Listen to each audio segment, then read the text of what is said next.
मंगलवार को प्रधानमंत्री नरेंद्र मोदी गुजरात के गांधीनगर में थे। उन्होंने पाकिस्तान पर निशाना साधा। उन्होंने साफ कहा कि उनकी सरकार ने ठान लिया है कि भारत से आतंकवाद को जड़ से खत्म करके रहेंगे।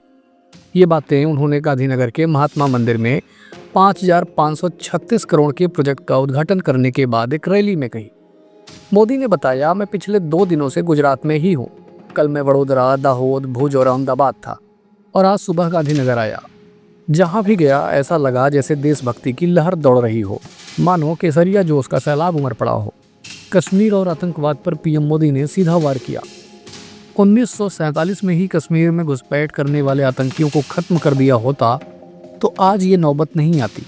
उन्होंने समझाया, जब 1947 में देश का बंटवारा हुआ तो उस वक्त सारी बेड़ियां तोड़ देनी चाहिए थी, लेकिन इसके बजाय देश को 3 टुकड़ों में बांट दिया गया। फिर तुरंत कश्मीर में पहला आतंकवादी हमला हुआ और पाकिस्तान ने कश्मीर के एक हिस्से पर कब्जा कर लिया। अगर हमने उन आतंकवादियों को तभी मार गिराया होता, अगर हमने सरदार पटेल की बात मानी होती, वो तो चाहते थे कि हमारी सेना तब तक न रुके जब तक पीओके वापस न ले ले। तो 75 साल तक हमें ये सब सहना नहीं पड़ता। पहलगाम में जो हुआ वो उसी हमले का एक बिगड़ा हुआ रूप था। भारतीय सेना ने हर बार पाकिस्तान को धूल चटाई है। पाकिस्तान अब समझ गया है कि वो भारत से नहीं जीत सकता। अर्थव्यवस्था और पानी की संधि पर भी बोलते हुए प्रधानमंत्री ने कहा कि ये कोई छद्म युद्ध नहीं है, बल्कि पाकिस्तान की सीधी युद्ध रणनीति है। किसी बात पर उन्होंने सिंधु जल संधि को लेकर भी नाराजगी जताई। इसे बहुत खराब तरीके से बातचीत करके तय किया गया था और इसमें तो कश्मीर में बांधों से दाद निकालने तक की इजाजत नहीं थी।